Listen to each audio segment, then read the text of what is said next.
ఈ వికారాబాద్ జిల్లాలో 2,48,777 ఇళ్లకు సంబంధించిన కరెంటు కనెక్షన్స్ ఉంటే ఒకసారి ఆలోచన చేయండి మిత్రులారా.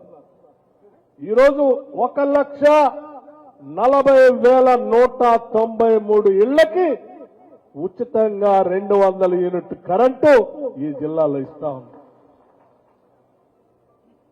1,40,193 కుటుంబాలు ఈరోజు రాష్ట్రంలో కరెంటు బిల్లు కట్టకుండా 200 యూనిట్ల వరకు ఉచితంగా కరెంటు వాడుకుంటున్నారంటే ఇది 56% ప్రజలు ఈరోజు ఉచితంగా కరెంటు పొందుతా ఉన్నారు.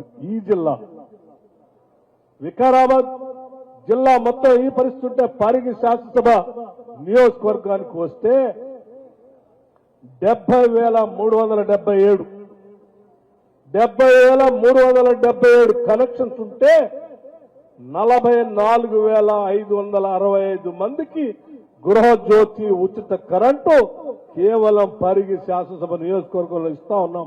అంటే 63% కుటుంబాలు ఈరోజు పరిగి శాసనసభ నియోజకవర్గంలో ఉచితంగా కరెంటు పొందుతా ఉన్నారు. దీనికి సంబంధించి ఇప్పటికే 12.35 కోట్ల రూపాయలు కేవలం పరిగి శాసనసభ నియోజకవర్గానికి సంబంధించి మీ అందరి తరఫున ఈ రాష్ట్ర ప్రభుత్వానికి విద్యుత్ శాఖ సంబంధించి విద్యుత్ శాఖకి రాష్ట్ర ప్రభుత్వం డబ్బులు కట్టింది. అట్లాగే వికారాబాద్ జిల్లాకి ఈ 200 యూనిట్లు వాడుకున్నటువంటి ప్రజలందరి కోసం మీ అందరి తరఫున మీరు కట్టాల్సిన బిల్లుని ఈ రాష్ట్ర ప్రభుత్వ ఆర్థిక శాఖ నుంచి 42 కోట్ల రూపాయలు ఈ రాష్ట్ర ప్రభుత్వం ఈ జిల్లాలో ఉన్నటువంటి పేదల కోసం విద్యుత్ శాఖకి బిల్లు చెల్లించింది.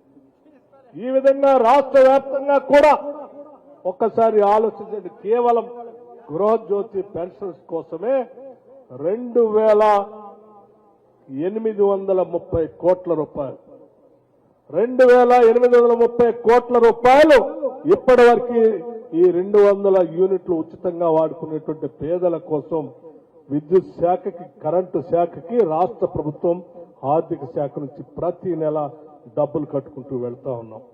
అట్లాగే రాష్ట్రంలో ఉన్నటువంటి ఫ్రీ పవర్ సంబంధించి అగ్రికల్చర్ పంప్ సెట్స్ సంబంధించి కూడా పెద్ద ఎత్తున దాదాపు 29 లక్షల పంప్ సెట్లు ఉంటే ఈ పరిగి శాసనసభ నియోజకవర్గంలో ఈరోజు 27,970 అగ్రికల్చర్ పంప్ సెట్స్ ఉన్నాయి.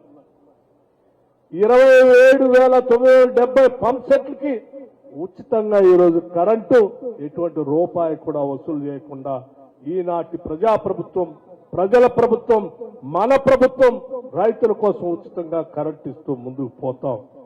ఇటువంటి విషయాలన్నీ కూడా ప్రజల దృష్టికి తీసుకొని రావాలనేటువంటి ఆలోచనతోనే ఈరోజు కేవలం అక్కడ భూమి పూజ చేయడమే కాదు, మీ అందరితో మాట్లాడి వాస్తవ విషయాలు చెప్పాలనేటువంటి ఆలోచనతోనే మాట్లాడుతూ ఉన్నాం.